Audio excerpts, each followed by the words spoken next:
Hai, selamat siang Looker semuanya. Kita kembali lagi di channel Lookin TV ya. Kali ini saya Ratna Lingling akan mewawancarai seorang dokter spesialis kulit kelamin yang cantik dan pinter ya. Dan kita juga akan bahas materi yang sangat menarik sekali. Tapi sebelum kita lanjut, jangan lupa untuk like, share, komen, dan subscribe karena subscribe itu gratis ya. Oke, kita lanjut. Kita akan segera nih mau tahu nggak siapa dokternya. Nama dokternya adalah Dr. Laksmi Duarse, spesialis kulit dan kelamin. Yeay, selamat siang dokter. Selamat siang. Tuh cantik kan, cantik banget.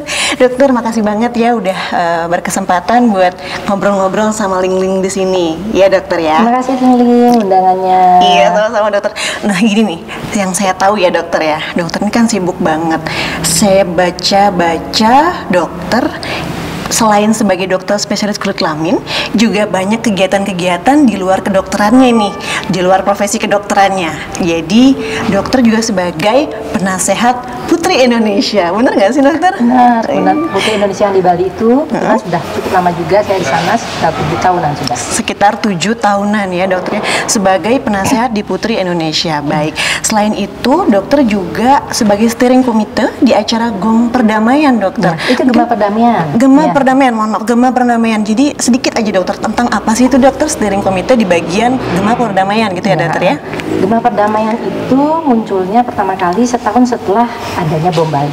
Nah, kenapa ada Gema Perdamaian? Karena kita menginginkan damai dan kita ingin membangkitkan kita semua dan mengingatkan kita semua bahwa kita ingin mencegah jangan sampai terjadi lagi bom berikutnya. Semua kita berharap kita damai. Ya, kita harus damai dan jangan sampai itu terulang lagi ya dokter ya.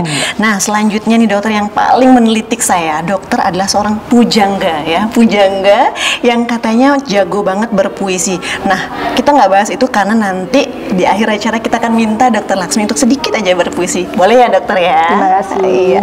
Oke, selanjutnya juga dokter sebagai tim kesehatan di acara Asian Games, betul dokter? Iya. Luar biasa sekali, banyak sekali prestasinya dokter, tidak hanya di bagian kedokterannya saja, tapi juga di luar itu dokter sangat-sangat berkompeten di bidangnya ya. Nah dokter, di siang hari ini kita akan membahas mengenai masalah kesehatan kulit dokter. Jadi kita sekarang bertemu ahlinya, bertemu pakarnya.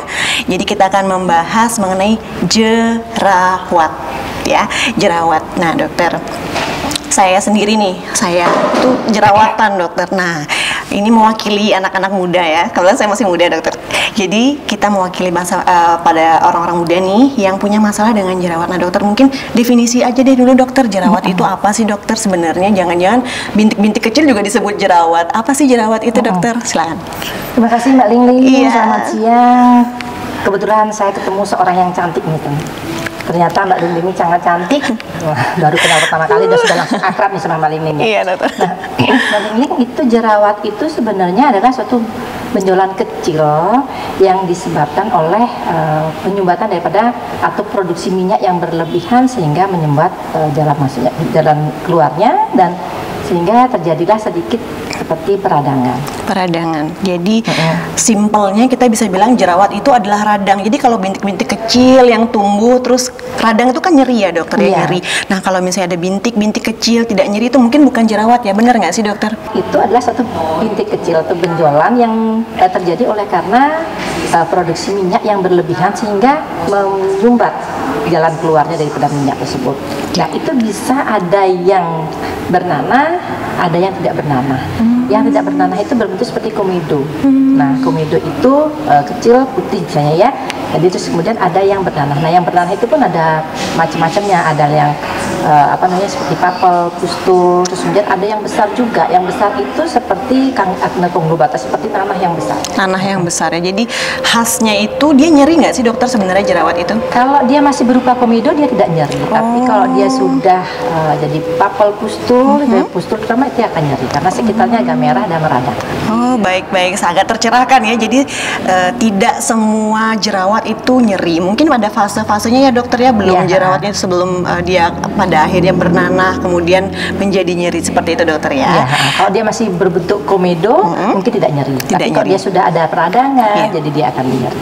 Oke, itu lumayan sangat jelas sekali ya definisi dari jerawat oleh Dokter Laksmi Dwi Arsena. Nah, selanjutnya dokter, ini kan saya merasa ya kalau saya lagi umur-umur segini atau umur 20-an ke atas tuh kok jerawatnya jadi lebih banyak. Yang dulunya waktu masih SMP itu mulus banget. Nah, siapa aja sih dokter atau umur berapa aja sih dokter yang rentan terkena jerawat kira-kira dokter? Jerawat itu bisa terjadi dari umur yang kecil, 7 tahun pun bisa sampai 70 tahun bisa jerawat. Makanya jerawat itu ada yang bilang bahwa itu bukan suatu penyakit, tapi itu adalah suatu fisiologis. Tahap dia memang ada. Tapi di sisi lain itu jerawat itu sering terjadi biasanya pada usia-usia yang terbalik ya, dewasa, remaja, terus kemudian dewasa.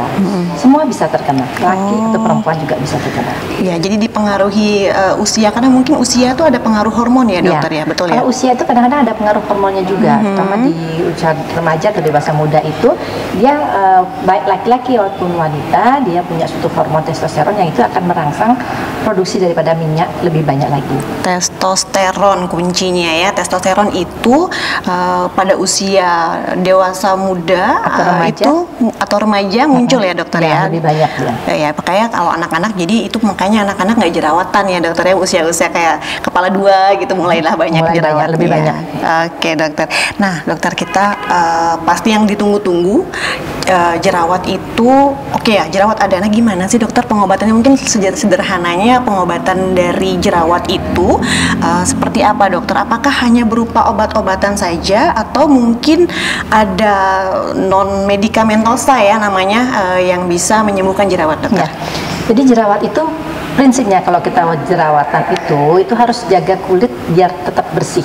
Nah, terus kemudian kalau bersih itu bisa macam-macam nih. Jadi bisa kita cuci muka di rumah dengan bahan-bahan yang biasa atau dengan bisa juga dengan obat-obatan.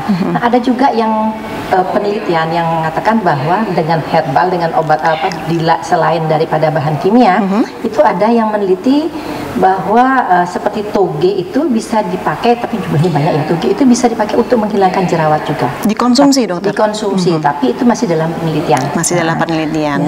Kalau misalnya dalam penelitian mungkin kita masih belum bisa coba ya dokter ya. Nah kalau obat-obatan. Tapi kalau itu masih herbal kan nggak apa-apa ya? Iya nggak apa-apa ya. Oh ya benar-benar. Jadi sayur itu boleh iya benar, sayur boleh dicoba aja. Keberhasilannya kita belum tahu berapa persen. Iya betul. Jadi tetap ya, selain herbal kita tetap yang mungkin utama medikamentosa dulu ya dokter ya. Medikamentosanya itu seperti ini. Jerawat itu kan terjadi oleh karena produksi minyak yang berlebihan. Terus kemudian atau mungkin juga oleh karena kulit kita tertutup oleh debu-debu atau make up dan lain sebagainya. Dan kadang-kadang juga oleh karena adanya bakteri itu. Jadi prinsip pengobatannya itu mengacu pada patogenesenya tadi. Patogenesenya tadi yang berminyak. Yang berminyak, kita kurangin bahan minyaknya. Terus kemudian kita kurangin kulit-kulit mati atau debu-debu atau apapun yang menutup daripada kulit kita itu. Dengan cuci muka. Atau dengan kalau misalnya ada obat-obatan dari bahan kimia itu kita pakai obat-obat yang keratolitik atau yang seperti keratolitik yang menghaluskan, membersihkan daripada permukaan kulitnya itu. Dan kulit-kulit mati tentunya. Oke, tadi kita udah seru banget ya dokter, kita bahas mengenai siapa saja yang bisa terkena jerawat, kemudian pengobatan jerawat itu seperti apa, dan bahkan definisinya juga sudah dijelaskan dengan jelas oleh Dokter Laksmi. Nah, selanjutnya kita akan membahas mengenai cantik di era pandemi, tapi setelah yang ini ya.